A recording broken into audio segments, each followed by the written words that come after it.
Good morning guys. आज का हमारा लेक्चर रहेगा सी लैंग्वेज के अंदर आइडेंटिफायर के बारे में हम डिस्कस करेंगे। तो आइडेंटिफायर की पहले हमें डेफिनेशन मालूम होनी चाहिए। आइडेंटिफायर किसे कहते हैं? Variable comma, function comma, array comma, structure comma, union comma, constant आदि के नामों को क्या कहा जाता है? आइडेंटिफायर कहा जाता है। वेरिएबल नेम आइडेंटिफायर कहलाता है, कांस्टेंट नेम आइडेंटिफायर कहलाता है, फंक्शन नेम को आइडेंटिफायर कहते हैं, एरे नेम को आइडेंटिफायर कहते हैं, स्ट्रक्चर नेम को आइडेंटिफायर कहते हैं, यूनियन नेम को आइडेंटिफायर कहते हैं। यानी प्रोग्राम बनाते समय वेरिएबल का नाम प्रोग्रामर देता है, कांस्टेंट का नाम देता है, फंक्शन का नाम देता है, एरे का नाम देता है, आदि के नामों को हम क्या कहते हैं? आइडेंटिफायर कहते हैं। एग्जाम्पल देखते हैं आइडेंटिफायर नेम के। उदाहरण के तौर पर मैंने एक एग्जाम्पल दिया है, इंटीजर के अंदर एक वेरिएबल डिक्लेयर किया है। इंटीजर डेटा टाइप लिखा, वेरिएबल का नाम एज लिखा, जिसकी वैल्यू असाइन कर दी 25। तो यहाँ पर एज एक वेरिएबल है, वेरिएबल का नाम है, तो एज यहाँ पर वेरिएबल नेम है, तो यहाँ पर एज एक आइडेंटिफायर कहलाएगा। फिर मैंने एग्जाम्पल दिया है कांस्टेंट नेम का, तो कांस्ट कीवर्ड लिखा, डेटा टाइप लिखा फ्लोट, और कांस्टेंट का नाम लिखा पाई, और उसकी वैल्यू असाइन कर दी 3.14। तो यहाँ पर पाई एक कांस्टेंट नेम कहलाएगा। तो यहाँ पर हम दूसरे शब्दों में कह सकते हैं कि पाई एक आइडेंटिफायर है। और पहले वाले एग्जाम्पल में एज एक वेरिएबल नेम है, दूसरे शब्दों में कह सकते हैं कि एज एक आइडेंटिफायर नेम है। वेरिएबल नेम को भी आइडेंटिफायर कहते हैं, कांस्टेंट नेम को भी आइडेंटिफायर कहते हैं। इसके बाद में मैंने तीसरे एग्जाम्पल में एक फंक्शन को डिक्लेयर किया है। तो इंटीजर डेटा टाइप लिखा, फंक्शन का नाम ऐड लिखा, और फंक्शन के आगे पैरेंथेसिस लगाया, और पैरेंथेसिस के अंदर मैंने दो आर्ग्यूमेंट पास किए या दो पैरामीटर पास किए, integer a coma integer B. यहाँ पर इंटीजर ए और इंटीजर बी आर्ग्यूमेंट या पैरामीटर कहलाएगा। कितने आर्ग्यूमेंट है? दो आर्ग्यूमेंट है। कितने पैरामीटर हैं? दो पैरामीटर है। तो यहाँ पर ऐड फंक्शन का नेम है, तो यहाँ पर ऐड जो है एक प्रकार का आइडेंटिफायर है।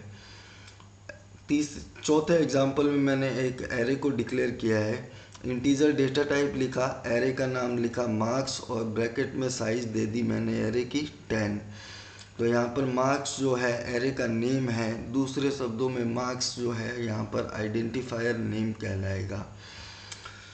पांचवें एग्जाम्पल में मैंने एक स्ट्रक्चर को डिक्लेयर किया है। स्ट्रक्ट कीवर्ड लिखा और स्ट्रक्चर का नाम लिखा स्टूडेंट।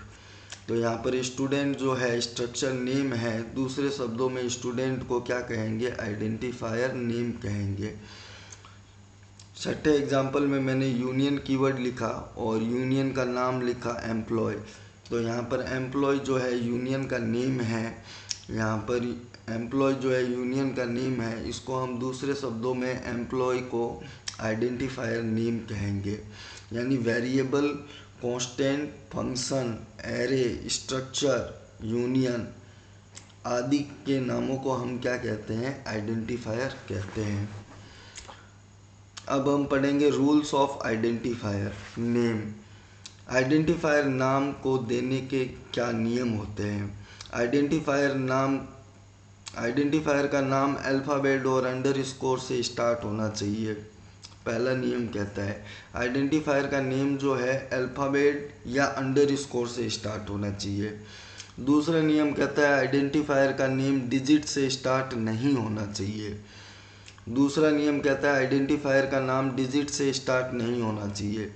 तीसरा नियम कहता है keyword are not used to identifier name. Keyword का उपयोग आइडेंटिफायर के नेम के लिए नहीं किया जा सकता है। क्या मैं वेरिएबल का नाम गोटू रख सकता हूँ? क्या मैं वेरिएबल का नाम इफ रख सकता हूँ? क्या मैं वेरिएबल का नाम एल्स रख सकता हूँ? नहीं, क्योंकि इफ, एल्स और गोटू कीवर्ड्स हैं या रिजर्व वर्ड्स हैं। सी लैंग्वेज में 32 कीवर्ड्स या रिजर्व वर्ड्स होते हैं। कीवर्ड का उपयोग आइडेंटिफायर नेम के लिए नहीं किया जा सकता है। चौथा नियम कहता है आइडेंटिफायर के नाम के बीच में ना तो कोमा का यूज किया जा सकता है और ना ही ब्लैंक स्पेस का यूज किया जा सकता है। आइडेंटिफायर के नाम के बीच में कोमा का उपयोग नहीं कर सकते हैं और ब्लैंक स्पेस का उपयोग नहीं कर सकते हैं। पांचवा नियम कहता है आइडेंटिफायर के नाम की अधिकतम लंबाई 31 कैरेक्टर हो सकती है। आइडेंटिफायर के नाम की अधिकतम लेंथ जो है 31 कैरेक्टर हो सकती है। ये होता है कंपाइलर पे आधारित होता है, कंपाइलर कितना ले रहा है। कई कंपाइलर 31 से ज़्यादा भी ले सकते हैं। तो आइडेंटिफायर के नाम की अधिकतम लंबाई 31 कैरेक्टर होती है बेस्ड ऑन कंपाइलर। आइडेंटिफायर का नेम जो होता है वो केस सेंसिटिव होता है। केस सेंसिटिव का अर्थ होता है कि अगर इसमें अंग्रेजी के लोअर केस में लिखे गए अक्षर और अपर केस में लिखे गए अक्षर अलग अलग माने जाते हैं। आइडेंटिफायर का नेम केस सेंसिटिव होता है, यानी अंग्रेजी वर्णमाला के छोटे अक्षर और बड़े अक्षर अलग अलग माने जाते हैं। जैसे इंटीजर के अंदर मैंने स्मॉल ए वेरिएबल लिया जिसका मान दिया 10। इस इंटीजर ए बराबर स्मॉल ए बराबर 10 और इंटीजर के अंदर मैंने कैपिटल ए वेरिएबल लिया जिसका मान दिया 50। तो यहाँ पर स्मॉल ए और कैपिटल ए दोनों अलग अलग वेरिएबल माने जाएंगे। सी लैंग्वेज के अंदर दोनों अलग अलग वेरिएबल माने जाएंगे, इसलिए हम कह सकते हैं कि आइडेंटिफायर का नेम जो होता है वो केस सेंसिटिव होता है। अब हम एग्जाम्पल देखते हैं। पहले नियम के अनुसार पहले रूल के अनुसार पहला एग्जाम्पल, आइडेंटिफायर का नाम अल्फ़ाबेट और अंडरस्कोर से शुरू होता है। तो पहला एग्जाम्पल मैंने लिया है, एक एज वेरिएबल लिया है, एज वेरिएबल का नाम लिया है। तो एज वेरिएबल का नाम जो है अल्फ़ाबेट से स्टार्ट हो रहा है और सेकंड कोमा लगा के सेकंड में मैंने लिखा है अंडरस्कोर एज। तो आइडेंटिफायर का नाम जो है अल्फ़ाबेट से स्टार्ट हो सकता है, कैपिटल या स्मॉल किसी से भी स्टार्ट हो सकता है और अंडरस्कोर से स्टार्ट हो सकता है।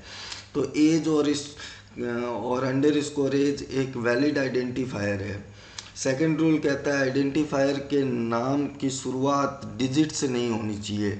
25 एज इनवैलिड आइडेंटिफायर है। 52 मार्क्स इनवैलिड आइडेंटिफायर है क्योंकि इसके नाम की शुरुआत जो है डिजिट से हो रही है, यानी इसके नाम की शुरुआत अंकों से हो रही है। अंकों से अगर नाम की शुरुआत हो रही है तो वो इनवैलिड आइडेंटिफायर होगा। एज 25 लिखते और बीच में स्पेस नहीं होता, कुछ भी नहीं होता, एज और 25 को चिपका के लिखते तो ये वैलिड आइडेंटिफायर होता।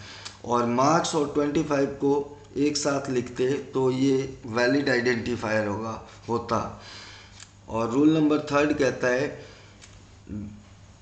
कि कीवर्ड का उपयोग आइडेंटिफायर नेम के लिए नहीं कर सकते हैं। क्या वेरिएबल का नाम गोटू रख सकते हैं? नहीं रख सकते हैं। क्या फंक्शन का नाम मैं वॉइड रख सकता हूँ ऐड की जगह पर? नहीं रख सकता हूँ, क्योंकि वॉइड एक कीवर्ड है और गोटू एक कीवर्ड है। क्या मैं एरे का नाम लॉन्ग रख सकता हूँ? नहीं रख सकता हूँ, क्योंकि लॉन्ग एक कीवर्ड है। तो यहाँ पर गोटू, वॉइड और लॉन्ग इनवैलिड आइडेंटिफायर नेम कहलाएंगे। जैसे रोल नंबर, चौथा नियम कहता है आइडेंटिफायर के नाम के बीच में ब्लैंक स्पेस और कोमा का उपयोग नहीं किया जा सकता है। रोल और नंबर के बीच में स्पेस है, इसलिए रोल नंबर एक इनवैलिड आइडेंटिफायर है।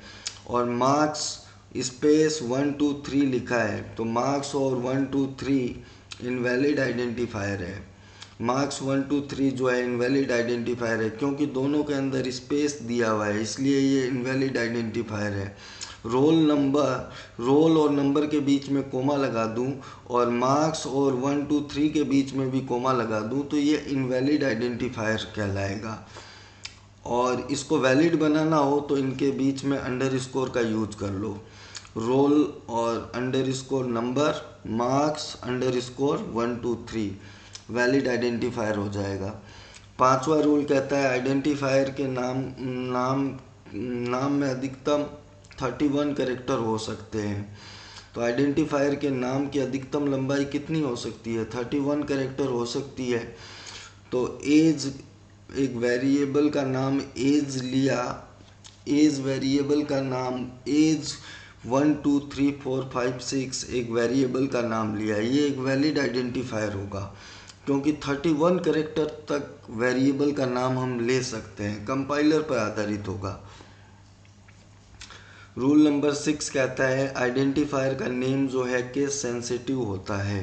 केस सेंसिटिव का मतलब है अगर इंटीजर के अंदर स्मॉल ए वेरिएबल लिया और इंटीजर के अंदर कैपिटल ए वेरिएबल लिया तो दोनों अलग अलग वेरिएबल सी लैंग्वेज मानेगा। सी का कंपाइलर जो है दोनों अलग अलग वेरिएबल को मानेगा। इंटीजर के अंदर एक ए स्मॉल ए वेरिएबल लिया जिसका मान दिया 10, इंटीजर के अंदर एक कैपिटल ए वेरिएबल लिया जिसका मान दिया 50, तो यहाँ पर स्मॉल ए और कैपिटल ए दोनों अलग अलग वेरिएबल माने जाएंगे, इसलिए ये वैलिड आइडेंटिफायर नेम है। Thank you guys. अगर वीडियो अच्छा लगा हो तो चैनल को सब्सक्राइब कीजिए और वीडियो को लाइक कीजिए। Thank you.